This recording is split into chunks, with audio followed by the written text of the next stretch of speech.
Hello, it's Mike with TradeWinds RV Center here to congratulate you on your Gulfstream Conquest 295 SBW travel trailer.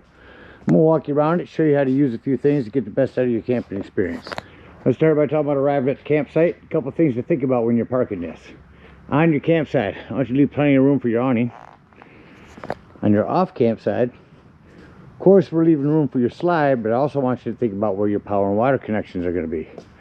Your water is going to be about the middle of the trailer, right there for campsites. And then your power cord is going to plug in on the rear of the trailer. So park accordingly so you can utilize the facilities at the campsite. Once we arrive and unhook our hitch, first thing we do is level your unit. Unit comes with a power tongue jack. Night docking light, should you arrive at night, simply raise or lower the unit until you're level. Now should you lose power, under this rubber stopper right here, the small hand crank will get on a bolt down there and get this up and down without power. Speaking of power, check your battery posts every now and then, make sure nothing's wiggled loose over time. Once we've got our unit level, the next thing we're going to do is stabilize it. Your trailer's got power stabilizing jacks, and on your off camp side, in your storage here is where our controls are. The ones in the front are in the front, the ones in the rear are in the rear. As I start to extend, which is the top one, as I start to extend these down, I'm going to recommend stabilizing jack pads. Jack pads are going to protect the feet of your stabilizing jack from dirt and debris, keep them from sinking into hot blacktop in the summer. Really good investment. Use your 4% or 10% off coupon. If you have a 4-pack of those, put them down and run these down. Sometimes one side will run down before the other. Sometimes they run down together. Kind of have a mind of their own. But get them down and run these down just until they're taut. Remember, our unit's already level, so we don't want to change that. Keep an eye on them. Once it's taut and feels like it's going to start lifting the unit, go ahead and stop. Show you the rear ones running down real quick. You can hear them running down from here. Again, put your pads down and run them down. Once we got our unit level and stable, we can hook up our power and water. I won't run those down all the way, but I'll show you where they're coming down. Here they are. Again, got our level and stable, we can hook up our power. Big long 50 amp cord here. Plugs in the rear here. It'll go in at about 11 o'clock, turn it to noon, and put on this black washer. Should you need to plug into a 30 amp, in your convenience pack will be a dog bone, they call it, from 50 to 30, and an adapter to go from 30 to 15 amp if you need to plug into a 110. Power hooked up, let's hook up your water. Now campsites, you're going to hook up to the city water connection, which is going to be right here. You have your water pressure regulator that comes with your convenience pack. This one's going to reduce your water pressure to 40 to 50 psi, protecting lines in your unit. You don't know what the water pressure is at different campsites, so always use these. Hook that up, hook up your hose. Don't turn your hose on yet. Let's find your hot water heater. Campsite rear corner. Now all we're doing at this point is making sure our drain plug's back in there. Put some plumber's tape around that, get that in there nice and snug. Once that's in there tight, you can go ahead and turn that hose on.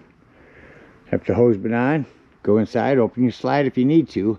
But once you get to all those sinks and showers, open them up, get all the air out of the lines, get a nice steady flow of water, shut them off, and you are all set to camp. Now let's say we're going to go dry camping. In that case, next to your hot water heater is where you'll fill your freshwater tank. No need for water pressure regulator here. You can gravity fill this with a hose. 2 ways to tell it's full. One, there's an overflow valve right there. Or 2 on the inside where you check the levels of your black and gray tanks. There's also a button for fresh water. Keep an eye on that when you're filling it. Don't leave it unattended. Once it's full, remove that hose, and then whenever you want to get to this water, you turn on your water pump indoors. Don't turn on your water pump when you hook the city water. That's already pressurized and won't pull from there. Alright, we're all set to camp. We got power and water. We'll go ahead and walk you around the rest of the unit. On the outside before going inside. Starting back up front here, we do got a docking light. This is where you can plug in a solar panel that'll trickle charge your batteries. Speaking of batteries, there's your battery disconnect. That'll disconnect all the battery power to the unit. Your propane is on a regulator. Lefty loosey to open. Actually says which way to open on these. Point it toward the tank you wish to be using. You're all set there. Coming down off campsite, a big pass-through storage with our stabilizing jacks controls. So you got a black and gray tank here, and an extra gray tank for that kitchen inside on the rear. Again, our city water. Got an outdoor shower here. Another docking light in case you have to dump in the dark. Just want to mention on your slide, left it out a little bit so I can point to the seals. These seals need to have a lubricant applied to them to keep them nice and flexible and pliable over the years, keep them from dry rotting, help them seal better. Here's where you plug in cable at the campsites. Got a cover for your spare tire. Recommend keeping that on there. It keeps that out of the sun. You're prepped for a backup camera. There's a vent for your hood range. Again, our stabilizing jacks. Coming over to the campsite, a hot water heater. For some reason that doesn't seem to be working, come out here and check to see if either one of these are bubbled up. 12 and 110 volt resets there. Low point drain underneath this edge here. There they are, 2 low point drains. Fresh water. If you get all the way up to your freshwater tank, right on this end of it here is a low point drain to dump that freshwater tank. It's a flue for your furnace. A couple things on that. One, make sure it's never blocked. 2, if you are running your furnace, steer clear of that. It does get hot. We still have bug guards to go over those. You might want to invest in those. A couple outdoor speakers. Cable and 110 in case you want to plug a TV up out here. Continuing down your campsite, back to our pass-through storage. A couple accessories we gave to you. That covers everything out here. Take a look on the inside. Coming up inside the unit, first thing I always like to point out to people is their fire extinguisher. Be sure you and everyone that's camping with you knows the fire extinguisher is at the entry doorway in case of emergency.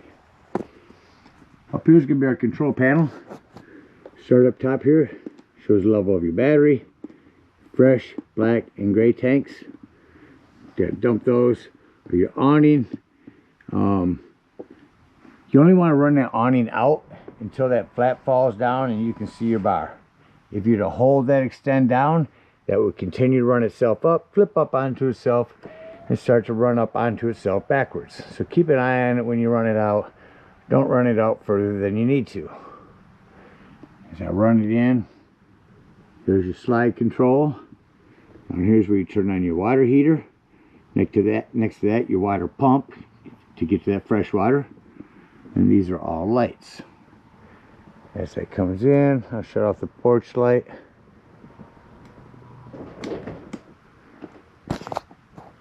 Close our door. These work best when just gently slammed. All right, let's go ahead and run our slide out. Out.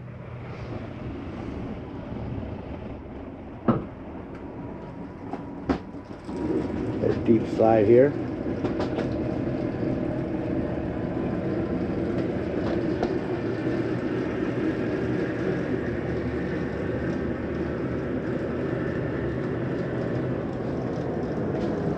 And as that's running out, I just want to mention, I see you do have a fridge down there. It does have a lock on it.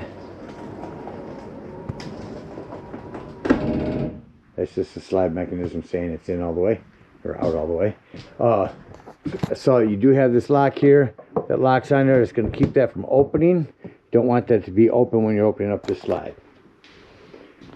Alright, cover everything on the control panel. Let's walk through the unit real quick. We do have some recliners. Parachute pull recliners, I call them. Push them back down by feet. There's your return for your heat. I'll show you that when I turn your furnace on. Coming into your kitchen. A lot of individual one-touch lighting. Accent lighting, 110s. Self-explanatory microwave. Start that. Get that working. Below that we've got fan and light. Glass top. Fold that back. Turn on your panel. Turn that to high. Hit your spark. And that's how all those light. Same thing on your oven. Shut that off. You will turn your oven to this flame. Hit your spark. That'll light your pilot. You keep the light off here. You can usually see the reflection. Make sure your pilot light lit before you turn that all the way to the temperature that you want to set that at. Again, your fridge with this lock. Very important to use that. Temperature controls are inside there. Smoke alarm up here. Looks like we can turn our sofa into a bed. Move our back cushion. Get some Velcro on there. Lift this up in the middle. Pull our legs up, pull straight towards you. Lay your back down. Just that quickly. Got a bed. Just remember, putting this back, lift the back up first. Otherwise you can damage this. Do that. Pull this in, watch your fingers at the pinch point. Put your cushion back and just that quickly you're back to a sofa. Charging ports all over the place. On the wall here, here. Television. Only thing I want to mention on the television is when you arrive at the campsite, get in here, go to your home, run a digital channel scan so that you can pick up all the local channels where you're at. Picked up quite a few here, even inside a metal building. A couple more remotes. We've got a sound system, a Furrion, and a fireplace. Start with the sound system. We're on Bluetooth. Let's get it to radio. Oops, get back to radio. Get TV sound through this. Bluetooth, radio. Not sure what we'll pick up inside this metal building. Let's see if it'll scan and pick up anything. There we go. But indoor and outdoor speakers. Nice sound system. Below that, fireplace. Not just for looks anymore.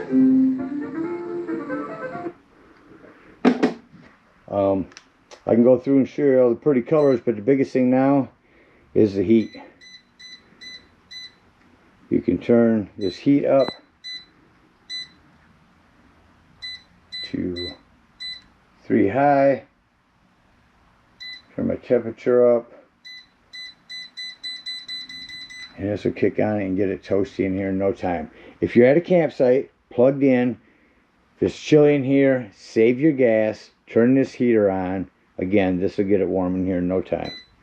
It uses their electricity. Down the hallway here is our thermostat.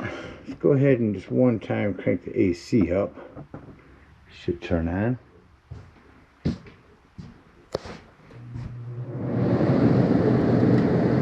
Got a quick dump on that. Blast the cold air in here. Shut that off. Only 2 modes. Cool, furnace, and heat. AC should shut off.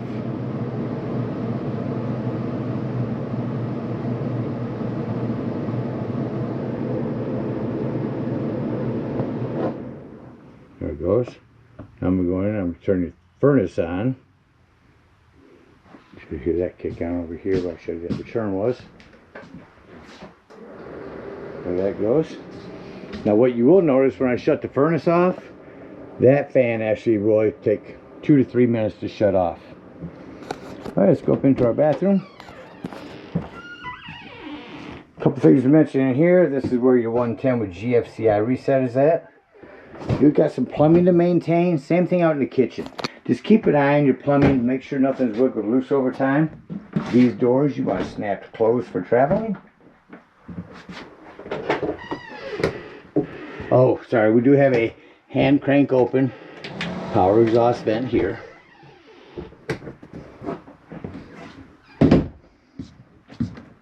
door to snap closed for traveling.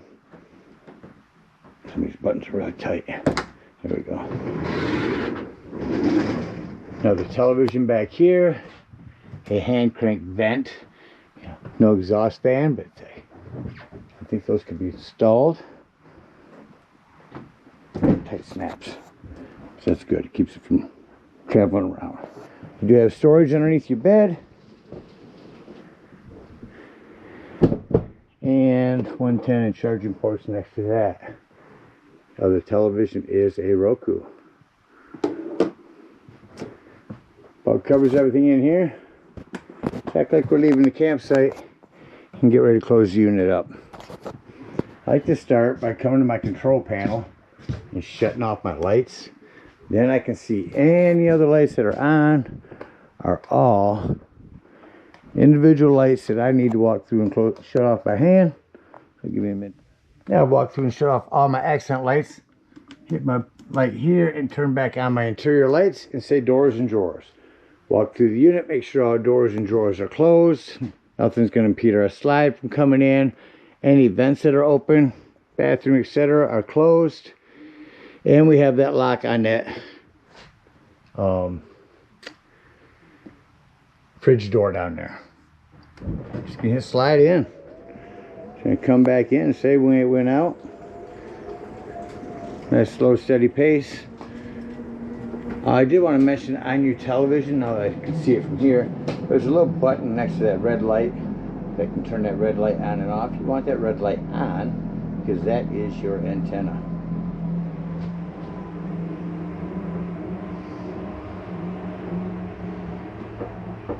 And again, just like going out, you'll hear a little noise.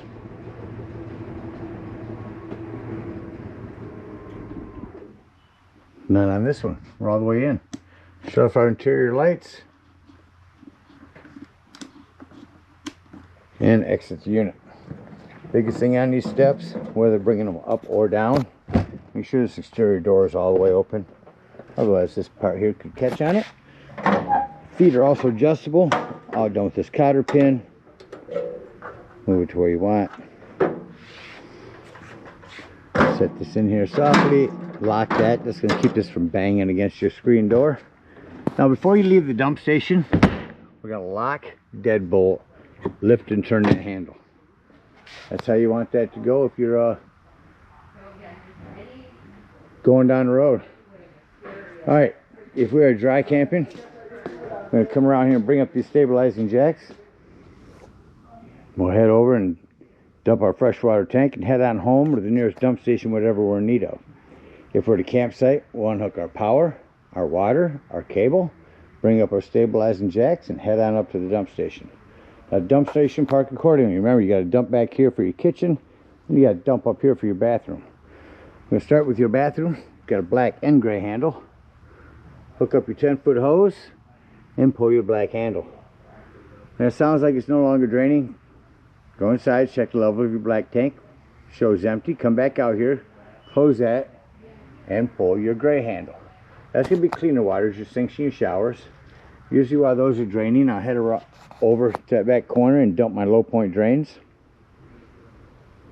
When that gray is done, remember that's going to be cleaner water, your sinks and whatnot. It'll clean your sewage hose out for you. Close that handle and come back to our second gray. Get up underneath here, hook up to that, dump into that. If we're done camping for a while, we don't want to leave hot water in our stagnant water in our hot water heater. Come around here, be careful and lift up on this pressure release valve. It's going to dump some hot water out of there. When that's done, push that down, otherwise your door won't close. And then you can pull your drain plug for your residual hot water. When that gray is done, close that up, take that sewage hose and conveniently and sanitarily store it right here in your bumper and head on home. Again, thank you guys so much for your purchase. Hope you enjoy this Gulfstream for many years to come. Happy camping.